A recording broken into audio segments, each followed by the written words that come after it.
Nous sommes le 29 avril, la dette de la France s'élève à 3 370 milliards d'euros.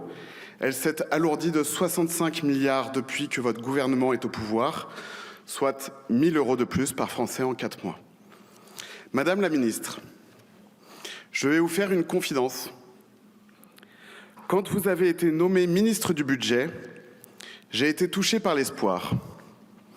Enfin, une ministre du Budget de droite, libérale, qui a démontré par ses paroles et ses prises de position qu'elle avait clairement cerné les enjeux économiques français, à savoir trop de dépenses, trop de fiscalité, trop de déficit et donc, à la fin, trop de dette publique. Vous êtes allié à la France insoumise, monsieur Sinzetsoul, pendant les élections. Merci.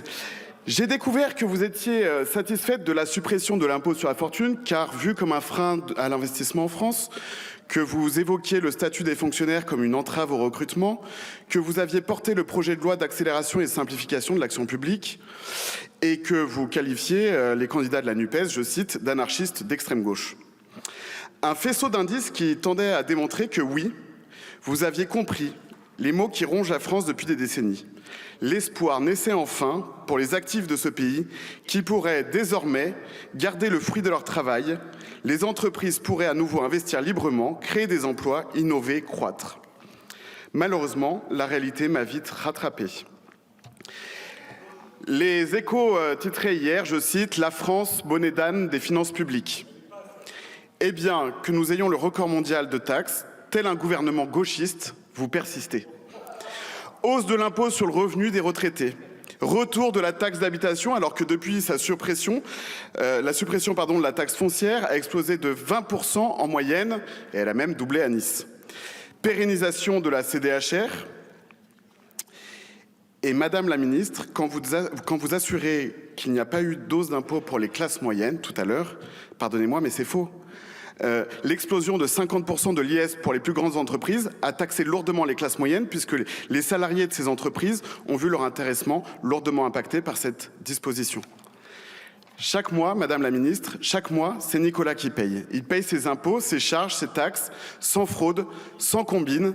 Aujourd'hui, c'est la moitié de son salaire qui lui est spolié par l'État. On lui réclame toujours plus pour financer les gaspillages, les folies d'un État qui dépense sans compter. Harcelé fiscalement, pressurisé à chaque réforme, Nicolas encaisse en silence. Il ne demande rien, il veut juste vivre dignement du fruit de son travail. Mais à force, même lui commence à fatiguer. Il y a 3 semaines, je vous ai interpellé ici même sur l'état des finances publiques et 2 jours après, vous avez annoncé 40 milliards de réduction des déficits. Permettez-moi tout d'abord de vous remercier pour votre réactivité. En revanche, comme je ne vous avais pas donné de piste claire, vous avez pris le chemin insensé d'augmenter la fiscalité dans le pays le plus taxé du monde. Alors, je risque d'entrer dans une démonstration complexe et technique, mais lorsqu'on dit faire des économies, Madame la Ministre, on s'attend en général à une réduction des dépenses, pas à une augmentation des recettes. C'est de ma faute, j'aurais dû vous donner des pistes. Je vais rattraper ce tort et vous détailler où trouver 40 milliards. Suppression de l'Agence nationale de l'habitat, 1 milliard. MaPrimeRénov', 3,4 milliards. CESE, 34 millions. Suppression du soutien au spectacle vivant, 600 millions. Pass Culture, 240 millions. L'OFB, 600 millions. L'ADEME, 1,2 milliard.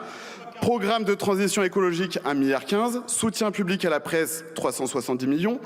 Dotation d'accueil aux étudiants étrangers, 3 milliards. AME au profit de l'AMU, 1,2 milliard. ARS, 500 millions. Un renforcement des critères d'accès à l'AAH, 1,2 milliard. Suppression des services civiques, 640 millions. De l'AFD, 9 milliards, du plan d'équipement sportif de proximité, 289 millions, du soutien aux ENR, 6,65 milliards, des tarifs préférentiels de rachat d'électricité, 4 milliards, de l'exonération de taxes foncières et de CFE sur l'éolien, 300 millions d'euros, privatisation de l'audiovisuel public, 3,83 milliards. Voilà 40 milliards de réduction de dépenses, Madame la Ministre. Et l'UDR tient à votre disposition une liste de 180 milliards supplémentaires. Les suppressions dont je vous ai parlé ce soir, non seulement elles n'enlèvent rien à personne, mais en plus elles vont libérer l'économie et stimuler la croissance. Mais vous le savez mieux que moi, j'ai lu votre excellent parcours académique. Plus sérieusement, j'imagine, Madame la Ministre, que vous êtes animée par la recherche du bien commun, que l'avenir de nos enfants dirige votre action. Règles d'or budgétaires, baisse des prélèvements obligatoires, rendre le fruit de leur travail aux actifs, remettre la France sur le chemin de l'innovation. Je vous donne ce crédit, à vous de vous montrer à la hauteur. Merci.